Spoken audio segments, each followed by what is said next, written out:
So in this video on Hatshepsut, we'll be having a look at her family background and her family tree. And this is really important for us to understand because it gives us the basis of some arguments and some judgments that we need to make about how she came to power later on. It's very difficult, it's very complex, but there's a lot of key people we need to understand. But we're going to try and work through it from the latest period and come forward to Hatshepsut and a little bit beyond Hatshepsut. And we'll try and go one step at a time. There are a lot of new names to learn and a lot of relationships to understand, and it's really important that we do understand these relationships very, very clearly. So we could start anywhere really, but we're going to start with a king in the 17th dynasty. So this is in the time period before the reunification of Egypt, which marks the start of the New Kingdom period. It's in what we call the Second Intermediate period. And it's in the time period where we have the Theban kings ruling to the south in Upper Egypt, and we have in Lower Egypt we have the Hyksos ruling. They're still in Egypt, and they're ruling from a place called Avaris in the Delta in what's called Lower Egypt. So that's where their capital is. So this is prior to the expulsion of the Hyksos and prior to the reunification of Egypt. And we're starting with second Enrei-Tao II, who was one of the last kings of the 17th dynasty. Now, second Enrei-Tao II married Ahotep I. And from those two, that pairing, we see a son, Kamos. And you'll notice here that the colours we're using identify the positions that these people hold. So the blue is indicative of a king with one exception, which we'll get to later on. And the pink indicates the king's principal wife, because the king would often have more than one wife, often had secondary wives who may have been from other royal families or might have been political marriages.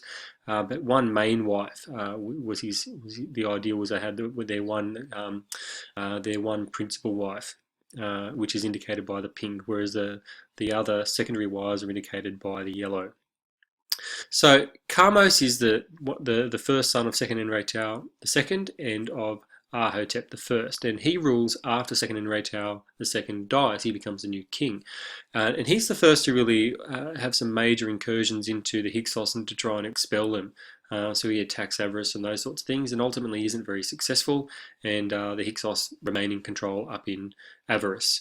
However, the next son from second Enrei-Tao II and Ahotep I, he is far more successful against the Hyksos. He eventually does expel the Hyksos, and he's the king under which we see the reunification of Egypt, which marks the start of the New Kingdom period and the start of the 18th dynasty, which is where Hatshepsut resides.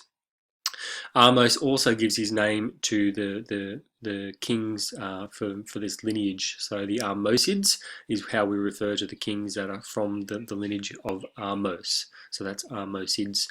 So Ahmose marries his sister, his full-blood sister, which is quite a common practice in ancient Egypt, and it kept the bloodlines within the family and within the royal family, and kept those bloodlines close.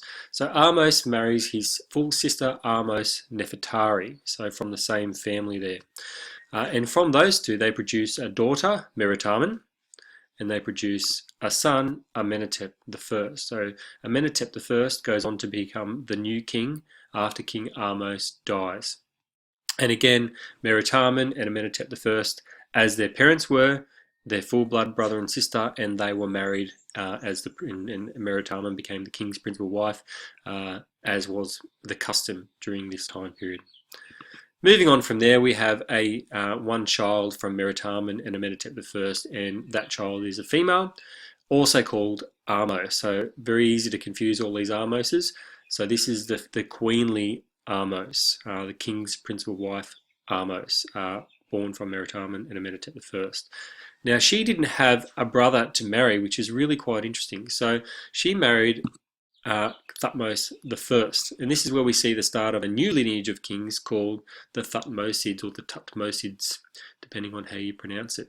So Thutmose I, we're uncertain of his family background, so even though he's not blue, he is most definitely a king.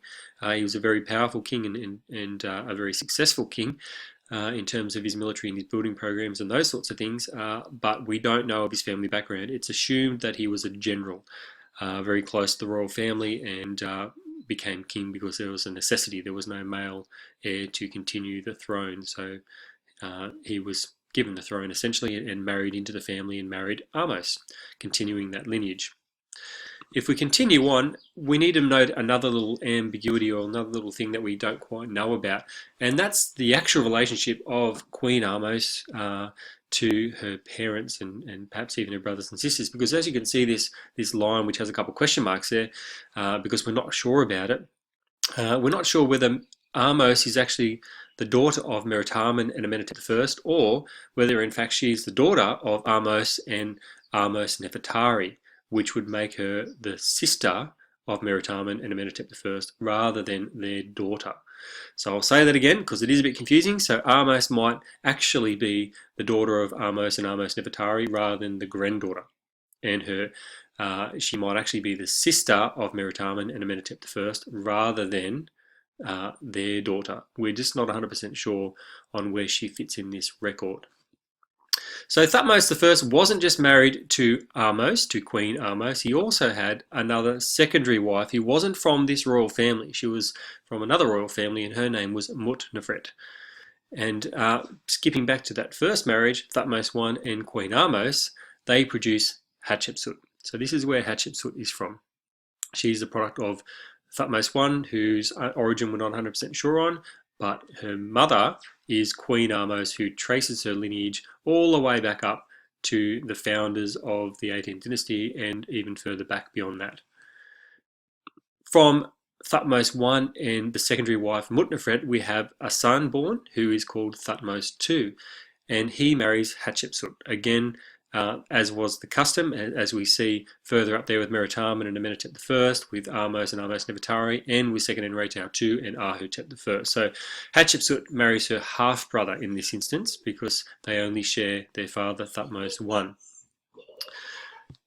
From there, we have another wife.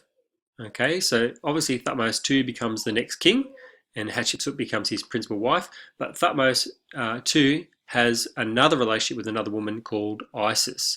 And it's speculated, we're not 100% sure about this relationship. She was either a non-royal wife or she was a concubine. So I've got there that she's a concubine in red with a little C indicating that they weren't actually married, but they had a relationship. A concubine is a woman with whom the king would have relationships but wasn't married to. From Thutmose II and Isis, we have another son born, Thutmose III.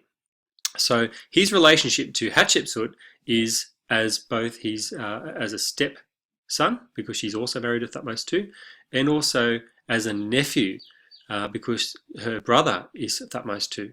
So I'll say that again. So Hatshepsut's relationship to Thutmose III is both a stepmother. She's Thutmose III's stepmother because she's another wife of Thutmose II, and she's also his aunt because Thutmose II is her brother, okay, her half-brother. So we have kind of dual relationships there between Hatshepsut and Thutmose III, which obviously then makes Thutmose III her nephew and her stepson. Another little relationship here is the progeny of Thutmose II and Hatshepsut, which is Neferure, a daughter. So she's a member of the royal family, she's a daughter, but she doesn't become a principal wife. We also have another marriage here between Thutmose III and not from the same family, Maritre Hatshepsut. So she's from another royal family, but she's a non-royal wife, but she is his principal wife. That should be indicated there. She is a principal wife, but just not of that royal family. And that's wrong. So Thutmose III also had a marriage, another principal wife, and her name was Maritre Hatshepsut. Now, the reason I've given this two different colours is because she is both a principal wife, but she's not actually from this particular royal family. So she should be pink in that she's a principal wife, but she's also not from this actual family. She's not his brother, not his sister, if that makes sense. So Thutmose III has a principal wife, and there's also some speculation, namely from one historian called Gramal, not supported by anything in the historical record, or by any other historians really, that Thutmose III and Neferure were actually married, but we really have nothing to base that on.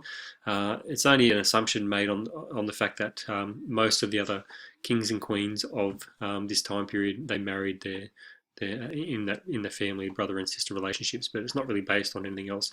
So that's really the lineage of Hatshepsut. We do need to know these people. We do need to know their relationships. I know it's very complex, but it's something we need to understand to be able to articulate our arguments better when we're writing them in responses One thing to note is the heiress theory, which we can talk about, and I'll be doing another video on the heiress theory. But the heiress theory is a suggestion by an historian called Redford that there was a matrilineal succession, so that the power behind the throne, so to speak, came down through the female line.